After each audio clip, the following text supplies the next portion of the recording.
Face it, you love crap. I do too. Junk, garbage, tchotchkes, the kind of scrappy nonsense that you purchased while in line at a despicable big box store where you didn't need to be shopping in the first place. There are almost no exceptions. Even my hippiest of hippie friends collect or hoard things that they could live without. As human beings, we are hardwired to hunt and gather, or something like that. Bottom line, a lot of us get dopamine spikes down our spines at the mere sight of trinkets which, for some reason, tickle our fancy. Whether you're a banker buying a new sports car, a teen on a spree at the mall, or a freegan stumbling upon an accidentally discarded mood ring on your evening trash dive.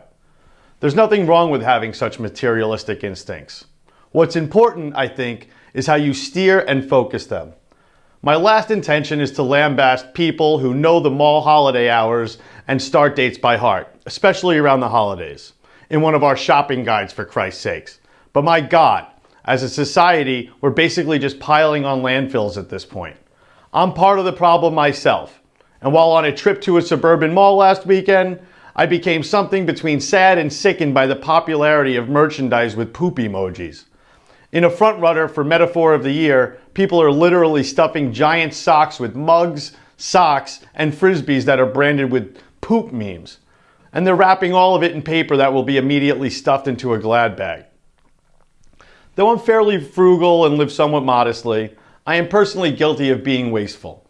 So to make up for my sins, and since I've always worked for small and independent businesses myself, I make it a point to spend as much money as possible in local stores and on the services provided in communities I care about. It's not about being a martyr. Rather, it's about supporting cool things so they don't go away. And I don't want you to hear about it, I don't want to hear about how much you can save shopping at chain stores. For every plastic import knockoff knickknack you can bag at Walmart, there's an equally affordable doodad you can buy from any number of area vendors, many of whom are talented. For this installment of Beyond Boston, we're speaking with makers and various others who help Greater Boston thrive as an independent shopper's mecca. Follow our reporters from various media centers into hidden, unseen, unsung corners of the city and region, where people still make products both the customer and seller can be proud of. Oh, and happy holidays from all of us here at Beyond Boston. I always wanted to say that. So Black Market is a pop-up market that happens on the weekends, and our mission is to eradicate the wealth gap, which is about $250,000. For every $8 a Black Indigenous Boston family has, a white Indigenous Boston family has $247,500. So we're here to ensure that Black businesses, local businesses, female-led businesses have a platform to be able to sell their goods and their services. We actually launched in June of this year, 2017, and we've had over 150 businesses represented here. And they set up their businesses like a boutique within a boutique. We have East Africa, we have South Africa, we have West Africa, we have Cape Verde, Jamaica, we've had Trinidad, we've had Russia, all kinds of different countries represented here, and it's incredible artisanship. We have one vendor whose husband is from Senegal, and he sews here in Roxbury. So his products are made in Roxbury, but they're actually transported from Senegal. We have another vendor who actually does business from Zimbabwe. She has jewelry mainly and accessories. Anything that comes over, it comes from women that are actually being paid. We have a soap purveyor who makes organic soaps that are all hand batch, small batch, handmade, and he gets his products and his raw ingredients from Uganda. We just had an amazing time for Black Friday and Small Business Saturday, and also Black Sunday, which we enduringly call it.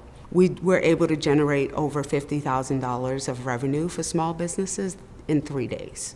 We estimated about 1,350 people walking in and out of this space, having the opportunity to shop small, shop Black, shop local, shop female.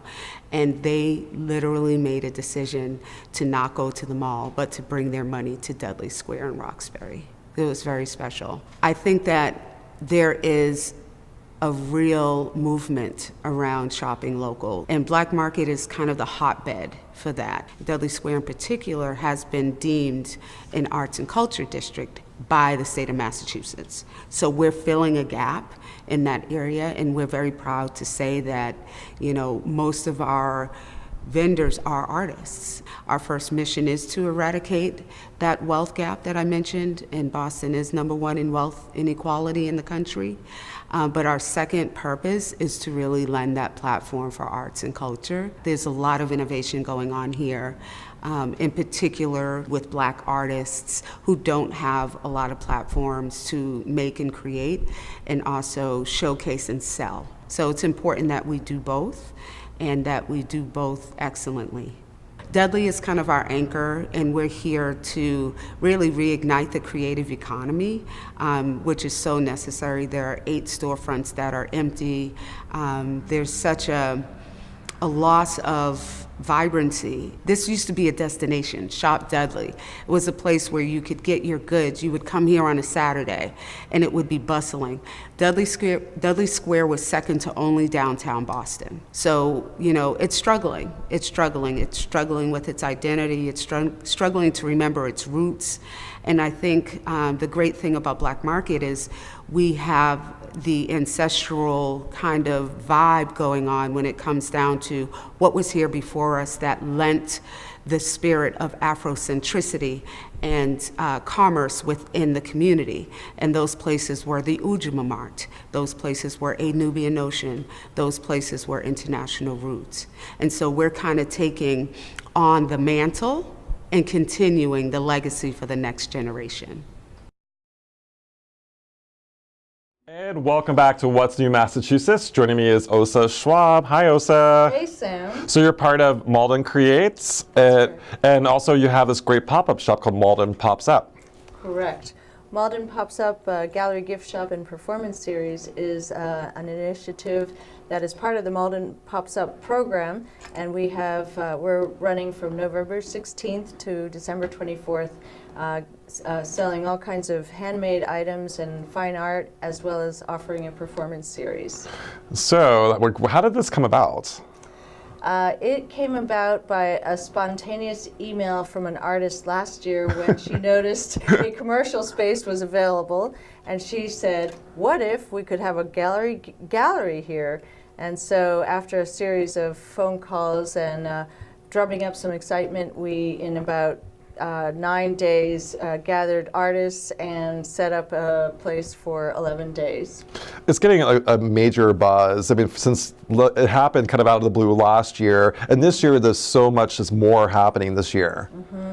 It's a lot more, there was more planning this year. We knew that we were going to do it in advance, and we gathered a much larger team to do marketing. And we had more artists. We have 72. Last year we had 55 or so sellers. And we'd added this performance element, which also adds more people and more buzz. And I think people are hungry for something that's encouraging. And the other thing about it that I feel really good about is that our theme is local is global. And we're really highlighting the fact that we are connected as a whole globe. If we live in Malden, we're still connected to the rest of the world. And so that theme is resonating for people. What's awesome is What's New Massachusetts got its start in Malden. So we were known as What's New Malden, and Osa was one of my first guests. So I'm grateful to have you back, Osa. Wonderful to be here. And so anything else? So what are you? So plans for other pop-up shops? So this is just the holiday pop-up shop. Correct. And are you in the works of maybe doing another pop-up shop throughout the year, or? Secret.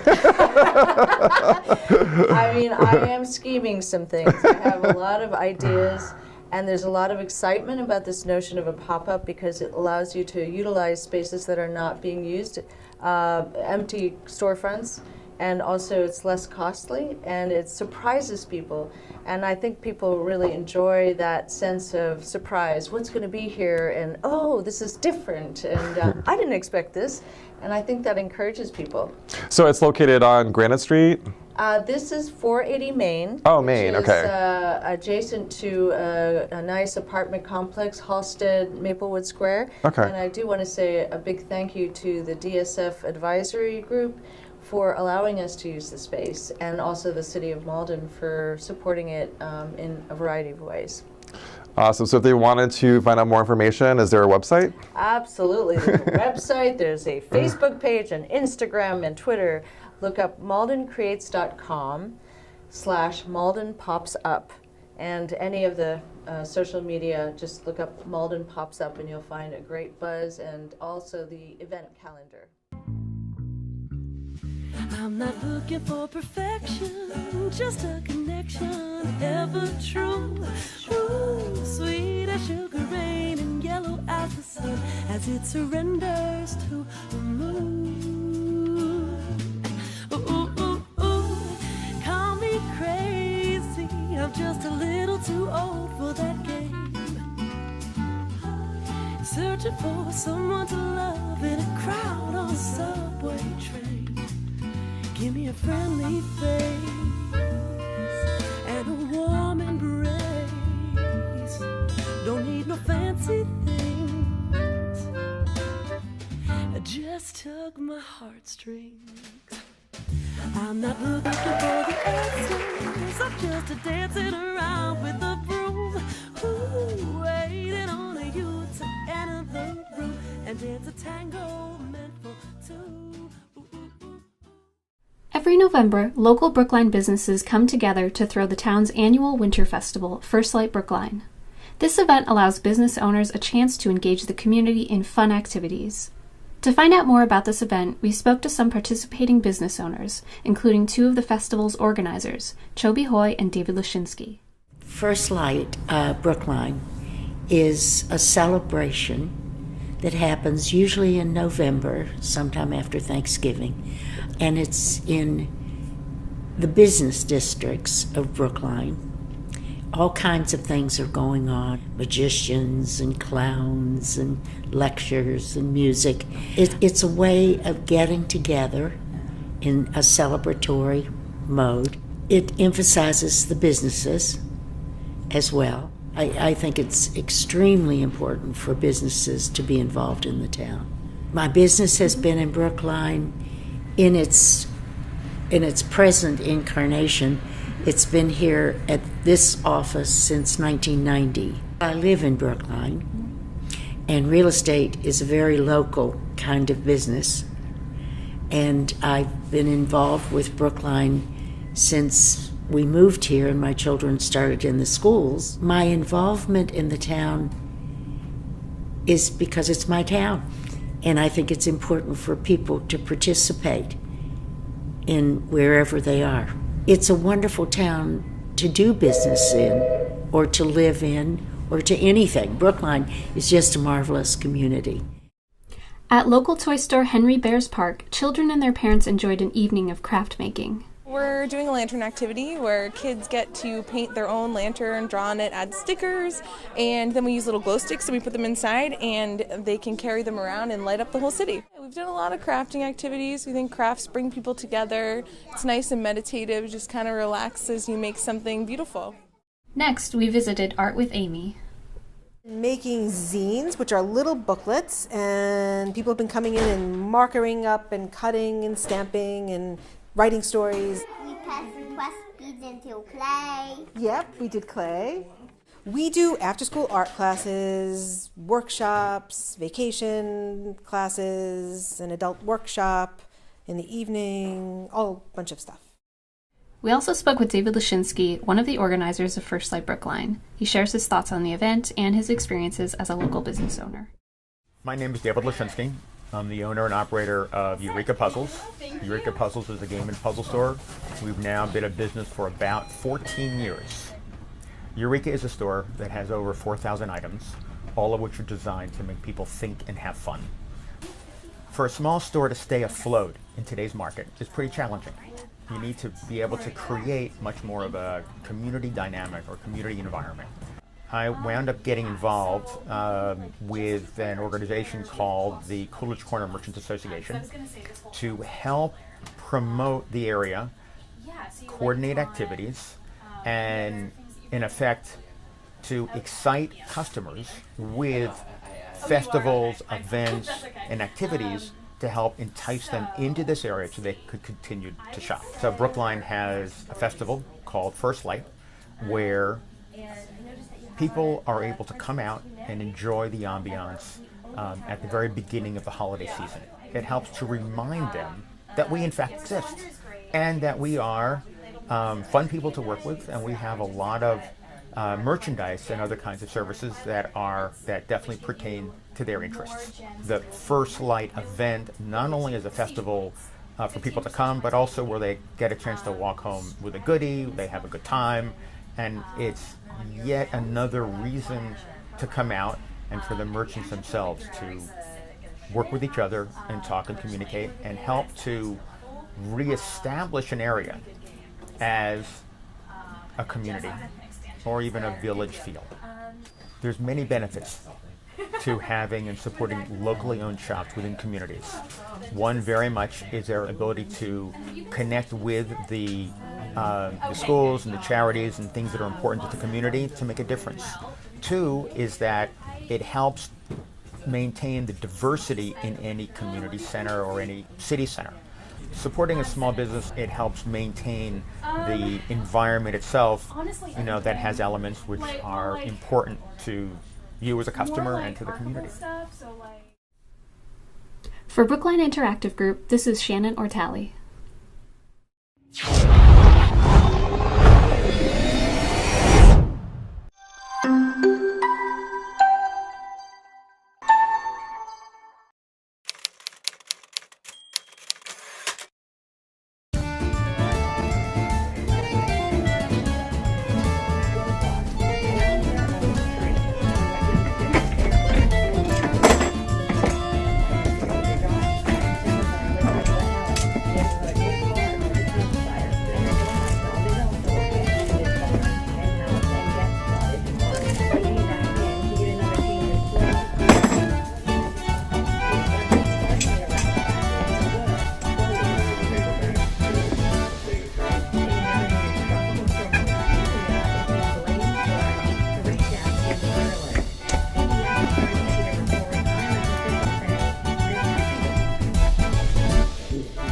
Start it now? Yeah.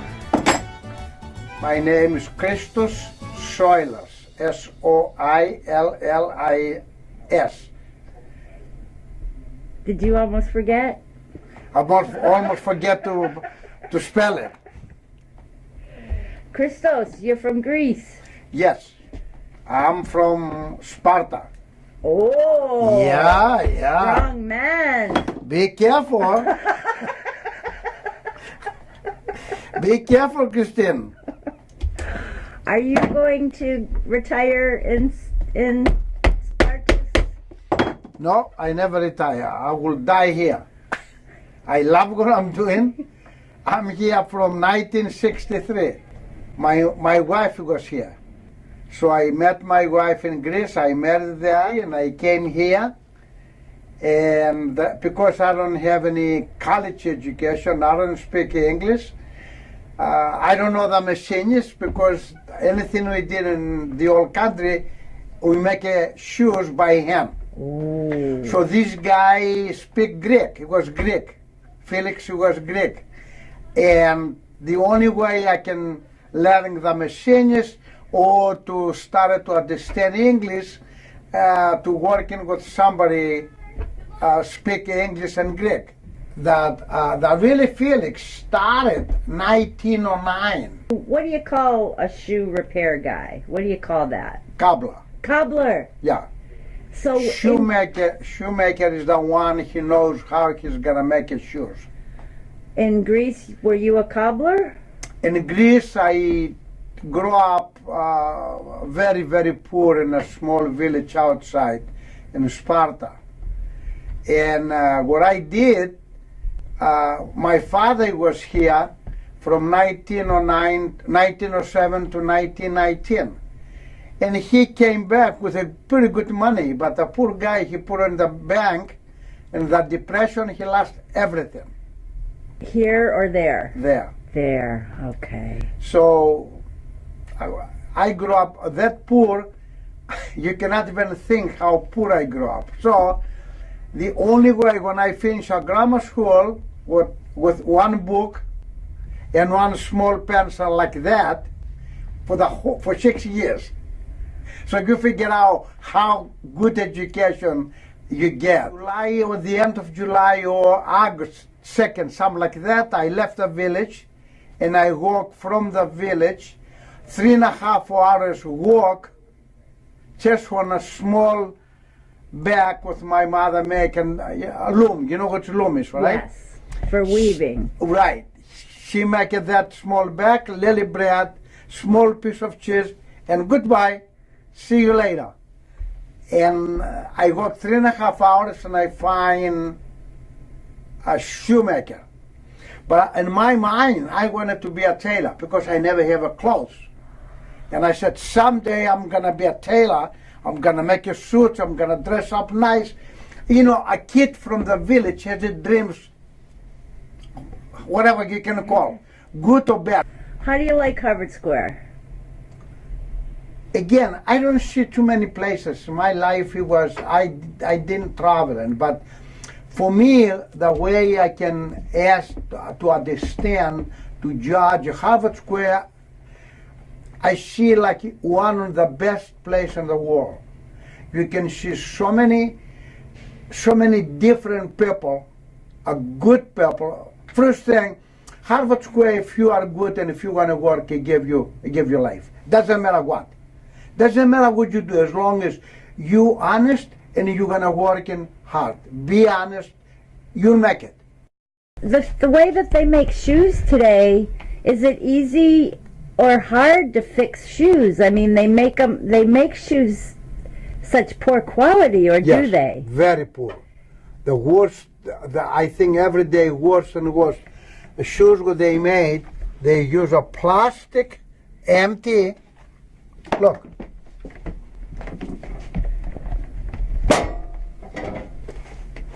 Paper. Yeah.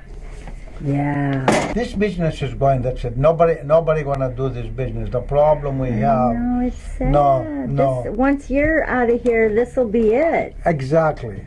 Because you don't have an apprentice. You're not training anyone. Nobody wanna do it. Plus, I asked a guy one time, like a couple of years ago, working for, I think, about 10 days.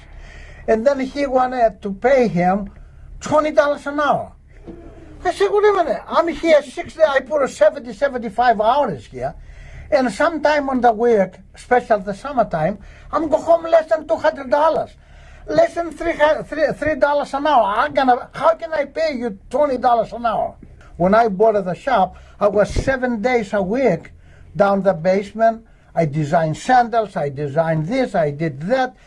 And then I make money? No, but I make money later. Because down the basement, it was 7 shoemakers on the square. Harvard Valeteria, Cappy Shoemaker, 2 sandal shop, Tisdale down here on Mass Avenue. The guy what used to be the Orzo Cinema, Italian guy down the law school across the street, another Italian guy. 7 shoemakers, and I was down the basement with no money, no connection, no education. I don't know anybody. But I make it. It was easy? No, nothing is easy. If you want to work and if you want to make your life better, you can do it. There's no question that makerspaces have been a boon to society in many different ways.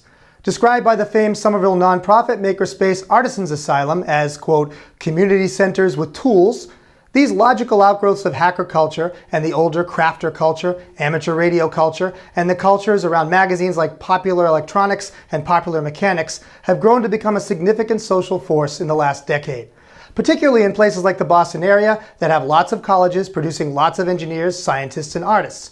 But it's important to remember that, as with science, technology, and art in general, there is a problem with pushing making in the abstract without thinking about its social and political consequences. Because tools and techniques may be inherently neutral, but people and the institutions we create are not, including makerspaces. So it's worth being aware that in early 2012, O'Reilly Media's Make division, publisher of Make magazine, perhaps the best-known popularizer of the maker movement, announced that it had won a grant from the Pentagon's Defense Advanced Research Projects Agency, DARPA, to participate in the agency's Manufacturing Experimentation and Outreach, or MENTOR, program. The money was to be used to start 1,000 makerspaces in high schools around the country. Now, DARPA may be known as the super clever agency that brought us the internet, but it worked on the project to help solve the insoluble problem of how to keep America's military, research, and control centers in communication with each other after an all-out nuclear war, and somehow help our government survive the unsurvivable. It is also the super clever agency that has brought us an array of very nasty war machines in the last 6 decades, notably the Predator drones that have killed hundreds of innocent people around the world, including many children in recent years at the behest of presidents from Bush to Obama to Trump, because they're just not as accurate as our military and political leaders would have us believe. As it turned out, the DARPA Mentor high school program never really got off the ground because it lost its budget in President Obama's big sequestration budget cut of March 2013. And it's certainly worth mentioning that the program sparked protests from within the maker community.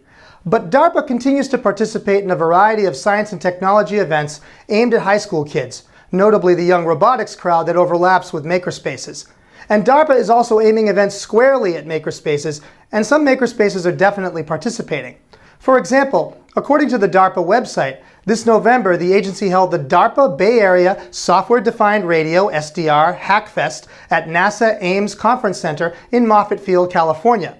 The relevant webpage explains that, quote, teams from across the country will come together to explore the cyber-physical interplay of SDR and unmanned aerial vehicles, or UAVs, during the Hackfest, end quote.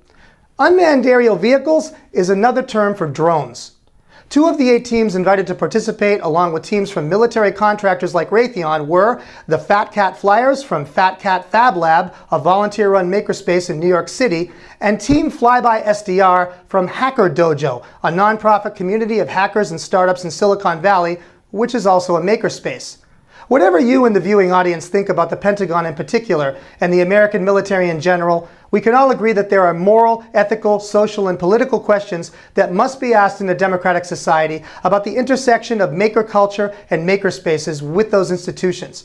For that reason, I think it's critical that makerspaces raise and address such questions on an ongoing basis, that they maintain a scrupulous policy of transparency regarding who they work with and why, and that they hold classes and public forums on the moral, ethical, social, and political dimensions of why makers make and for whom they make, something you really don't see much of at makerspaces at present, but should.